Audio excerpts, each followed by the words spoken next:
Hingga kini penyidikan kematian Angelin di Bali terus dilakukan di Polresta Denpasar maupun juga di Polda Bali. Untuk informasi selengkapnya kita akan bergabung dengan rekan Rifai Pamone langsung dari Polresta Denpasar Bali. Selamat siang Rifai.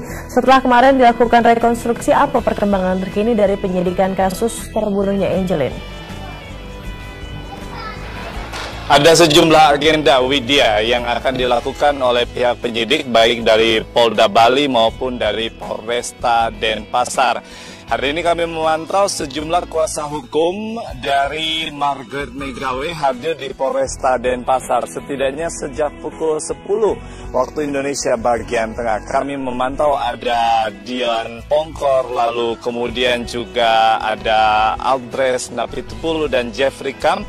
Ketiganya bersama dengan sejumlah mitra lainnya hadir untuk menunggu kehadiran dari tersangka Margaret Megawe yang akan kembali diperiksa oleh penyidik dalam kasus atau keterkaitan dengan kasus pembunuhan Angelin, bocah perempuan berusia 8 tahun yang ditemukan tewas terkubur di belakang rumah ibu angkatnya pada 10 Juni 2015 yang lalu. Dari pemeriksaan hari ini kami mencoba menggali agenda apa saja yang akan dikembangkan. Belum ada informasi secara detail, namun kami menangkap beberapa kemungkinan setidaknya dari Polda Bali melalui Kapolda Bali yang menyatakan bahwa usai rekonstruksi tentunya akan ada upaya untuk melengkapi berkas perkara yang tentunya salah satunya melalui seluruh detail dari keberadaan pola rekonstruksi dan reka adegan yang telah dilakukan pada tanggal 6 Juli 2015 kemarin selama 5 jam.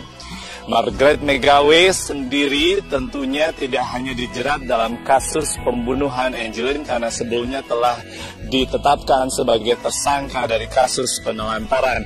Untuk kasus penelantaran sendiri, Widya dan juga Robert, berkas acara pemeriksaan sudah hampir usai dan resume ini akan segera dilimpahkan kepada kejaksaan. Terkait dengan langkah selanjutnya, kuasa hukum menyatakan akan ada upaya untuk mempersiapkan diri dalam upaya pra-peradilan yang direncanakan akan dilakukan pada 13 Juli mendatang. Berikut pernyataan salah satu kuasa hukum dari Margaret Megawe. Kita udah siap dengan segala bukti berdasarkan apa yang kita dalilkan kan. Kita juga minta kan polisi menghadirkan juga bukti mereka untuk menetapkan. Kan mereka yang menetapkan jadi tersangka, jadi mereka harus membuka apa yang jadi dasar. Kita tunggu aja pra-peradilannya berjalan seperti apa dan kita berharap semua bisa mengikuti dan mengetahui fakta sebenarnya seperti apa. Kan di pengadilan sebenarnya fakta itu akan terungkap semuanya, tidak sepihak-sepihak. Tersangka Margaret Megawe telah hadir di Polresta Denpasar, tepatnya di lantai 2 ruang kanit atau penyidik yang nantinya didampingi dengan kuasa hukum dan akan langsung menjalani sejumlah atau serangkaian pemeriksaan. Kembali ke Jakarta, Widya. Baik, terima kasih rekan Rifai Pamone melaporkan langsung dari Denpasar, Bali. Selamat kembali bertugas. Upaya penyidikan kasus kematian Angelin masih terus dilakukan. Untuk informasi terkini kita bergabung dengan Rifai Pamone di Denpasar, Bali. Rifai, apakah sudah ada tersangka baru dalam kasus ini? Belum ada tersangka baru sejauh pemantauan kami dari proses pemeriksaan dan juga penyidikan yang dilakukan baik dari penyidik Polda Bali maupun dari penyidik Polresta Denpasar.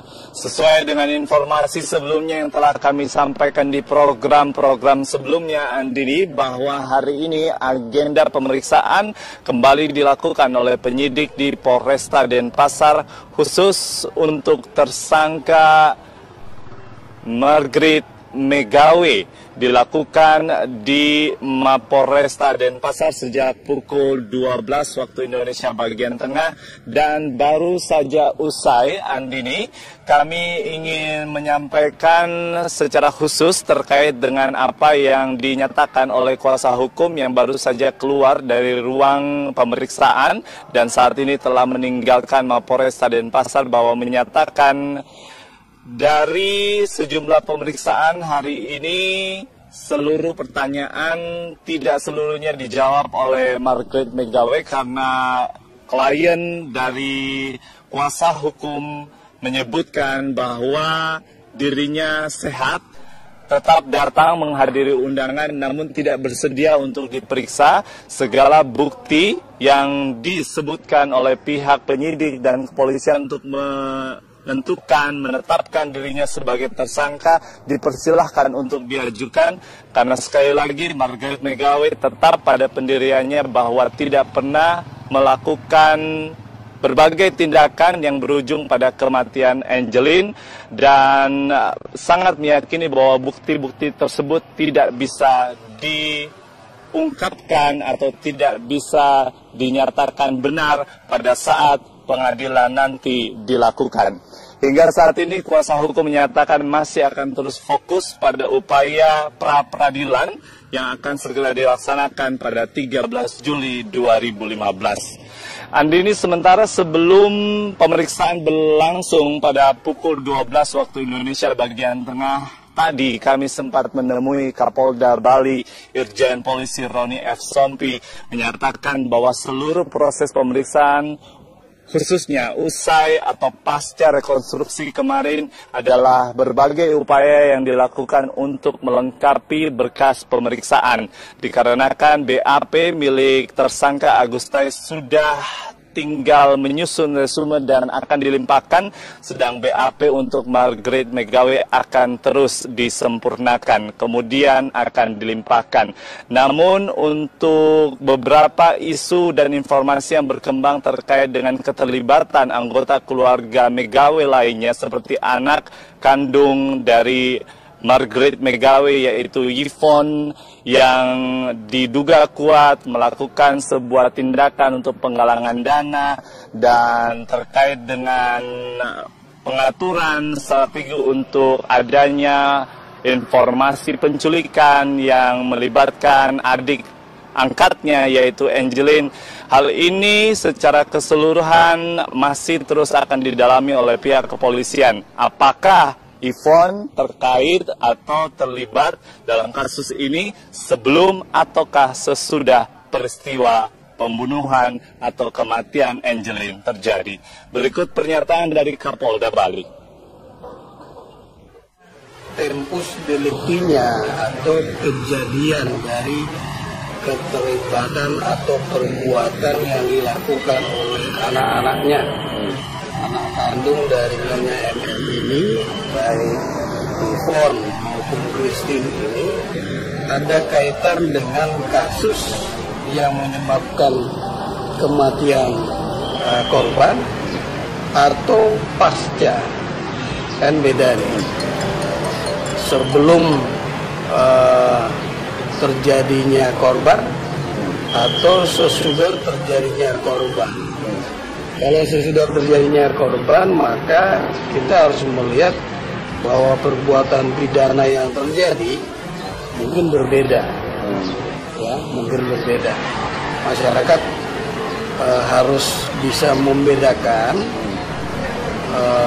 hal-hal yang terjadi berdasarkan tempus delicti. Ada satu fakta yang cukup menarik, Andini, dari proses pemeriksaan Margaret McGawey hari ini, bahwa kehadiran dari Yvonne dan juga Christine yang merupakan anak kandung dari Margaret tidak hanya sekedar mendampingi ibu mereka untuk diperiksa oleh penyidik, namun mereka juga menemui 4 kuasa hukum dari keluarga McGawey. Salah satunya adalah Dion Pongkor dan juga Adres Napitupulu. Yvonne bahkan mengakui bahwa mereka datang ke Mapolresta untuk sekaligus menyerahkan sejumlah bukti yang bisa mengeliminir seluruh isu dan informasi yang menyebutkan bahwa Yvonne terlibat dalam kematian adik angkatnya Angeline. Kami akan terus melengkapi informasi tersebut di program-program selanjutnya.